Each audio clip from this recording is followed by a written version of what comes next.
Okay, welcome everybody back to Steve Talks Boxing X.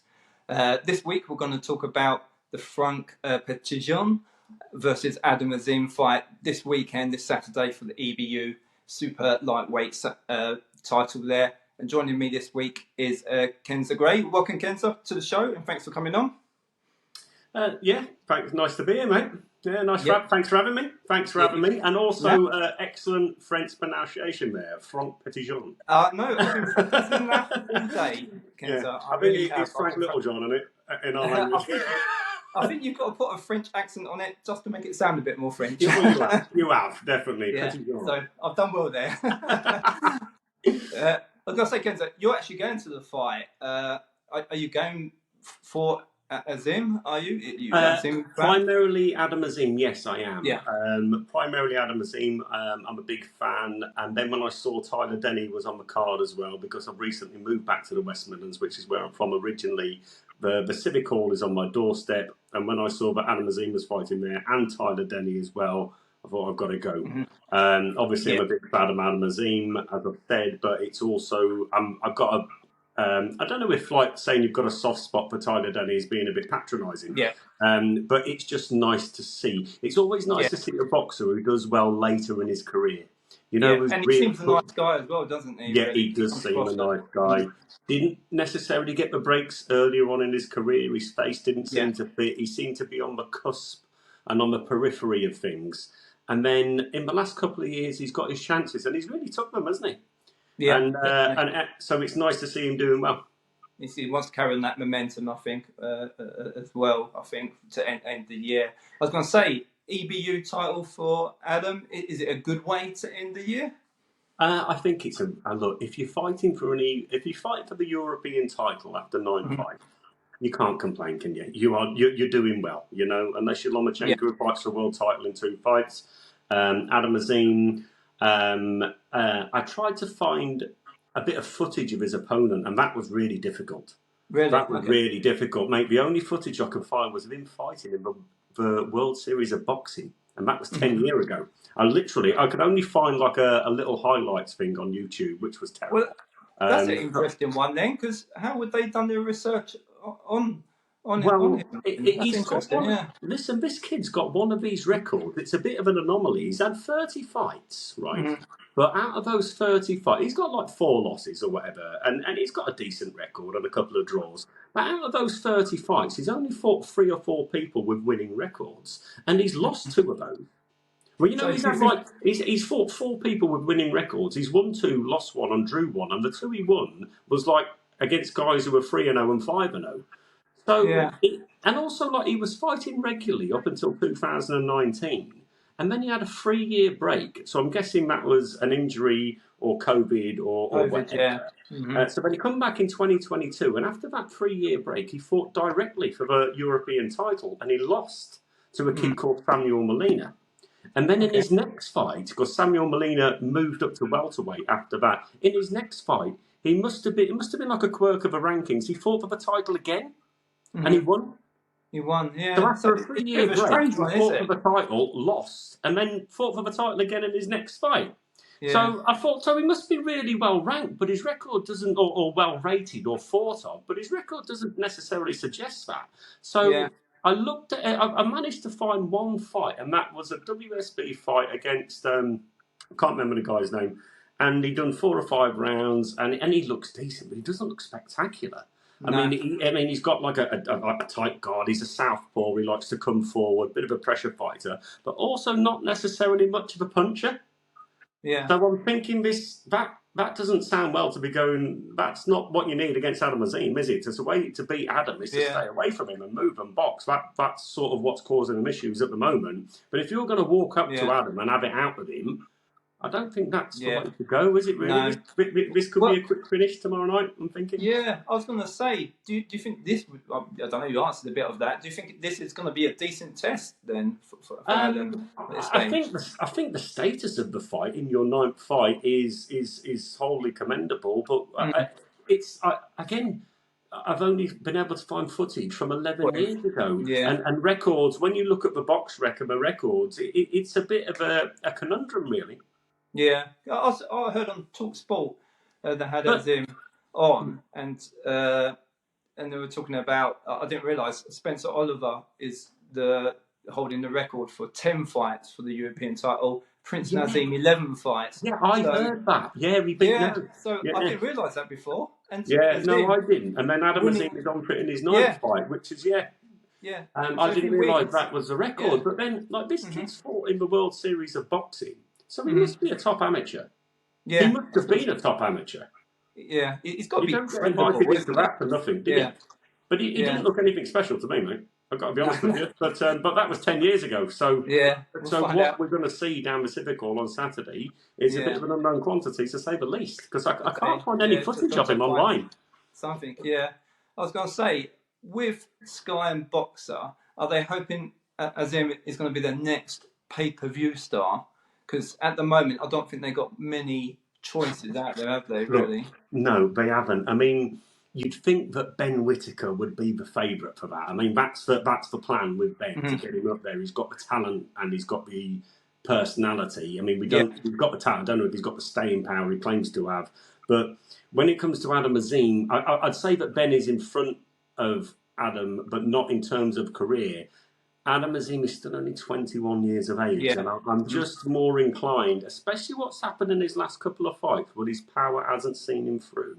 He's Yeah. had 8 fights, and I think he probably needs another 8, really. He needs Yeah. another sort of year, 18 months Yeah. of campaigning at a level that suits him, which might be European level, and then beyond, sort of gatekeeper to world level, if you will. But maybe, because he seems to have the ability, and I was Yeah. high on him after 6 fights. But if you're high on someone, you get carried away, don't you? And then in Yeah. the fight before the last one, he fought a really, really tough kid from Nicaragua, and he Yeah. went the distance with him. And Adam Azim done that real typical thing of a young puncher, where they knock the man down after 1 or 2 rounds, and they let all the power out the bag earlier on, and then the opponent got used to the power. Yeah.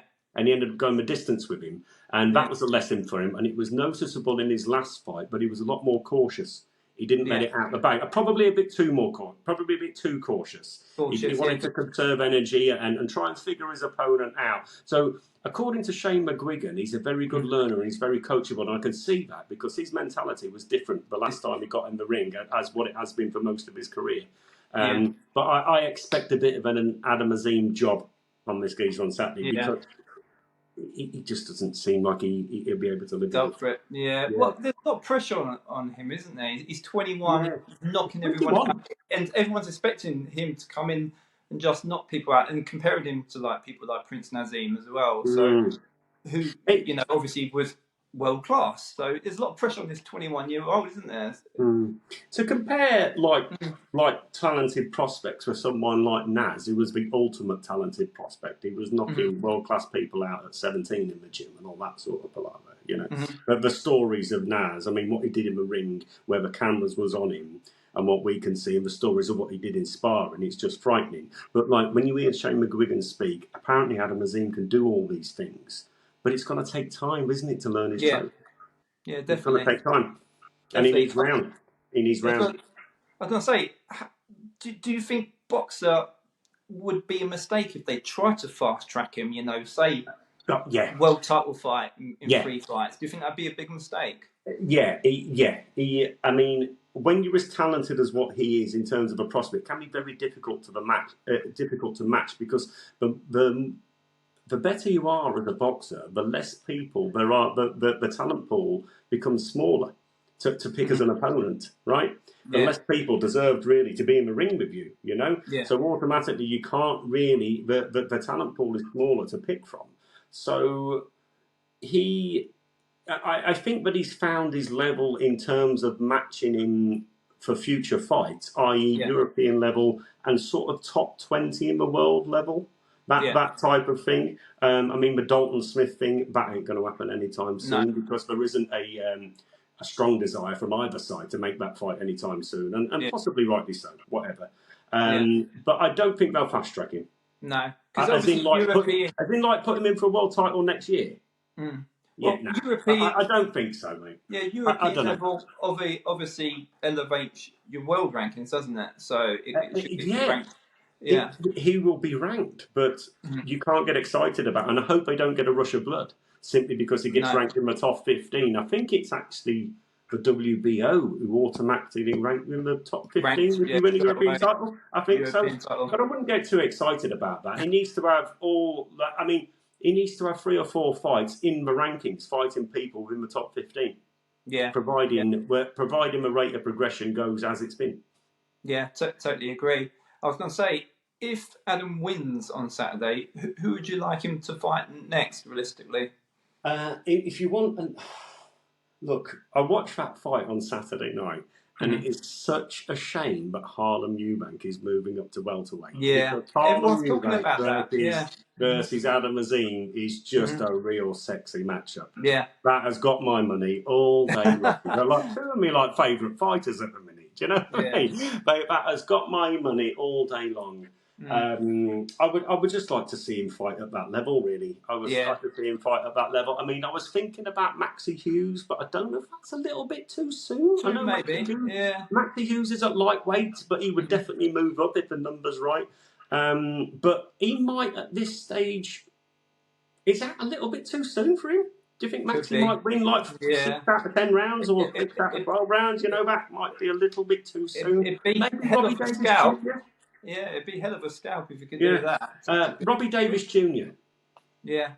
You know, someone like that, because that's the type of guy or the type of level what I see Adam Azim operating at. Top 20, top 15 people. Yeah. The one thing we don't want to see, though, obviously win the European title and then maybe fed some fighters that he's not going to learn anything from. I know, obviously, he is learning on the job, but, just go in and blast them out in a couple of rounds. That's one thing we don't want to see, do we? Really? No. But the problem with that is that the people who really are going to test him, is that like I was talking about the talent pool earlier on, like how many people are there? Sometimes the names are not always available.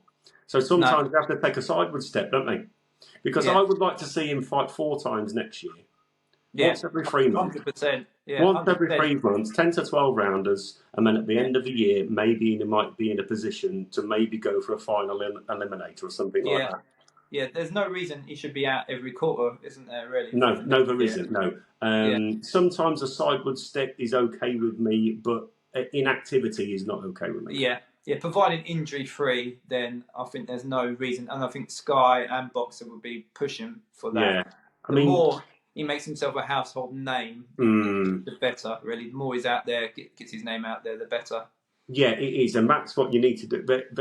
He's not a big draw at the minute, is he? But I hope that he's got potential, Yeah, I mean, he's on TalkSport. He's on Sky. There's a lot of cross promotion going on there. He will be a big draw provided he keeps winning and he keeps knocking people out. But the matchmaking with Adam Azim in the last 2 fights has been brilliant because boxers' matchmaking, especially when it comes to their prospects, I mean, they've mostly only got prospects, but that hasn't been great. No. Hasn't been, especially when you look at people like Whittaker and Fraser Clark. It's been a bit of a show, to be honest with you. But the last 2 times with Adam Azim, they've really got it right. They've got a durable opponent, and they had a tricky opponent. Maybe a bit of Shane McGuigan there, Sorry? A bit of influence from Shane McGuigan, maybe. It's an interesting one because boxers' matchmaking. When Ben Shalom come into this sport, he's obviously very green, and he got a matchmaker called John Wusthausen, who's got so much experience. He used to basically run the show for Matchroom. Between, he's got a big history with Matchroom, and I think it was his idea for a prize fighter. As well, he was the one who went to the board and proposed the format of prize fighter and can we get this sanctioned as a professional fight, and he was a matchmaker for Matchroom. And he went to, Ben Shalom recruited him, which was obviously a shrewd move because he's surrounded himself with experience. And John Wusthausen, I hope I'm pronouncing that right, I never can, worked along somebody else as well. So I was surprised that the matchmaking, when it comes to the prospects, was a bit off from boxing. Because I know that they was working with good people, but they have got it right the past couple of times. But all in all, it has been a bit off from them, hasn't it? Which has been surprising from the boxer promotion side of things. There you go. Yeah. Yeah, hopefully, again, it's they're still fairly new on the scene, boxer, aren't they? I'm guessing. They So, are.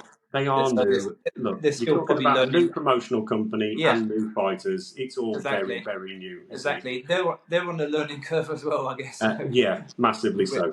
with And they're them first to guys. admit that, to be fair to them. Yeah, definitely. Okay, we'll go through your prediction for Saturday night. So, if you had to put your neck on the line, what are we going to get from Adam? I think he's going to knock him out. I Yeah, think it's Adam Azim knockout because I haven't seen anything from that kid. I've seen one fight from him, which was the only fight I could find, and yeah, he's a pressure fighter, and he's going to walk straight up to Adam. But this was for WSB 10 years ago, but I can't imagine he's turned into an elusive counter yeah. puncher.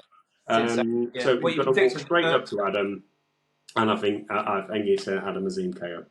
Yeah, is it early, late KO, mid rounds? I think if he walks up to him, it's in the first half of the fight.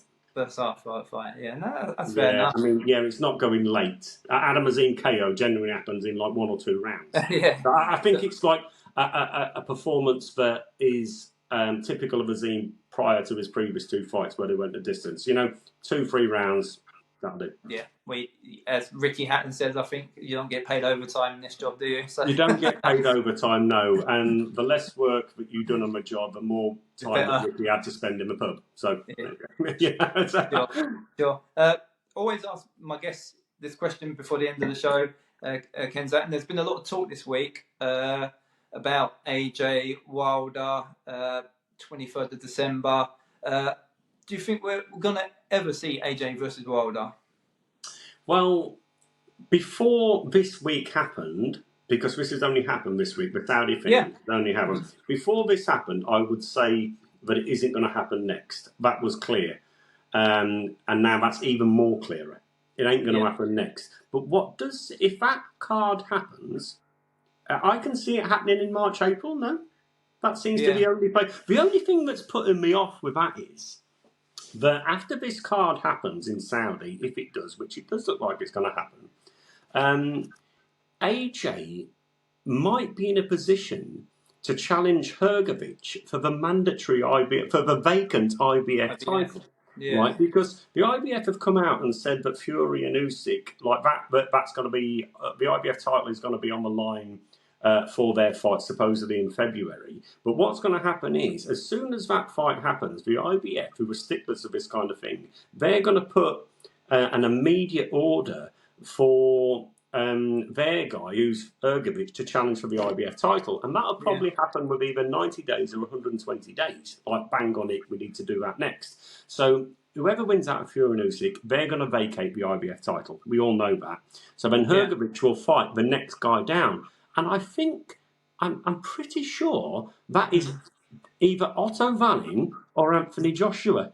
So they're fighting. If Joshua beats Wallin, I'm pretty sure that's right. Not 100%, but I'm pretty sure if Joshua beats Wallin, it'll be Hrgović number 1 and Joshua number 2 for possibly a vacant title. So then if you're the powers that be, or if you're Anthony Joshua, not necessarily Joshua, but the people around him, maybe they'll go for the Hrgović fight next, get the title, and then go for Wilder, and then we'll cash out. We'll cash out right at the end where we maxed it out. Make the most of it. Well, I guess it makes sense from Joshua's point of view. He have another world title, wouldn't he? So why pass in that moment to say, "Oh, I'm not fighting.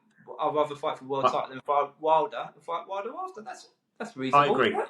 I agree. If you can fight Hrgović. I mean, I would back most people to beat Hrgović at the minute because I've completely fell out of love with him. Honest to God, I went and watched him live in August.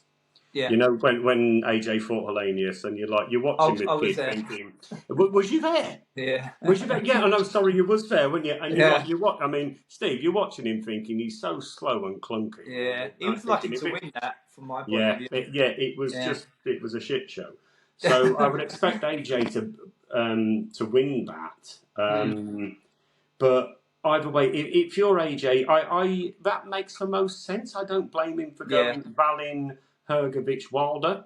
But then, I don't know. Maybe he'll just go straight in for the Wilder fight. Maybe they'll chuck so much money at him that they'll just go for just to get Hrgović. Who needs a world title when it's AJ versus Wilder? I mean, I am all for that opinion because the faction bodies hold too much sway.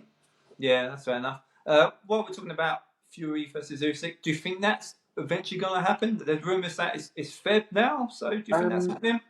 I don't think Fury's going to retire.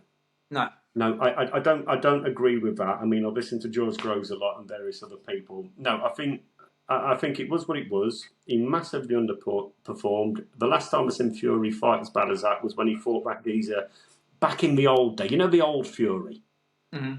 You know, the old Fury when his dad was training him and he fought a fella and he was awful.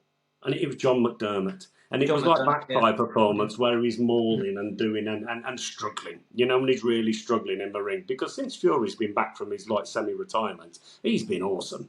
He's just ruined everyone, do you know what I mean? And he didn't train for that fight. So I believe, yes, I think he will.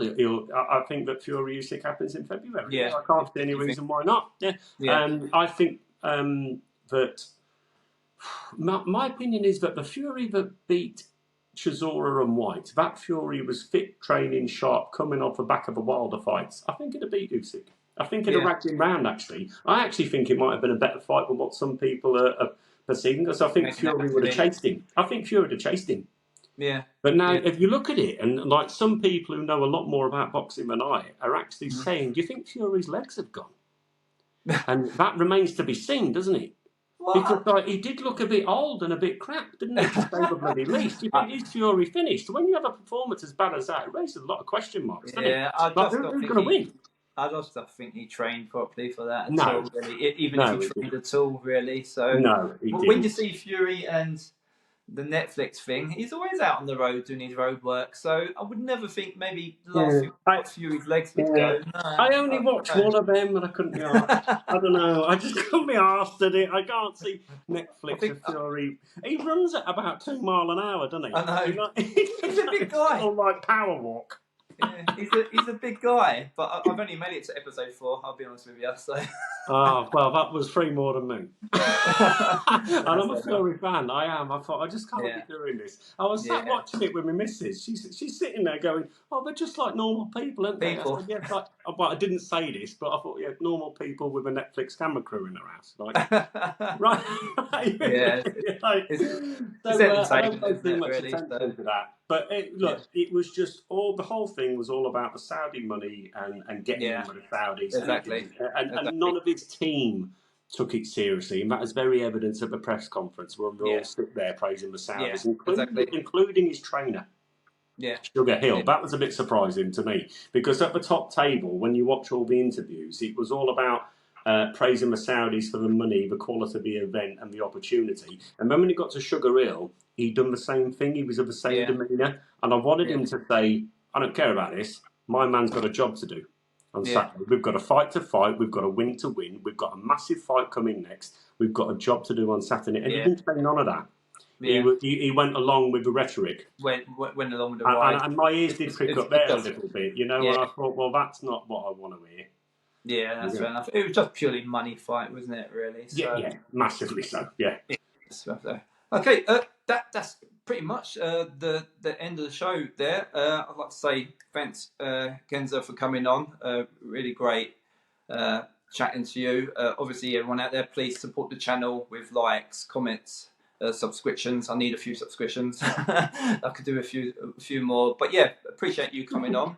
Obviously, enjoy the fight Saturday. So I will do, mate. And also thank you for having me. Thank you for having me. No, it's been a pleasure. It's a pleasure, yeah. Enjoy, and remember, everyone who's at home, to get your beers and snacks in as well. So remember that. I know, yeah. It's got to be like a few pints and a... Oh, yes. I doubt, no doubt, that you're going to end the night with yeah. I was going to say, no doubt you're going to end the night with a kebab, Kenzer. I have no doubt about it. No, yeah, you've got to do that now. Enjoy. But yeah, thanks again. Thank you.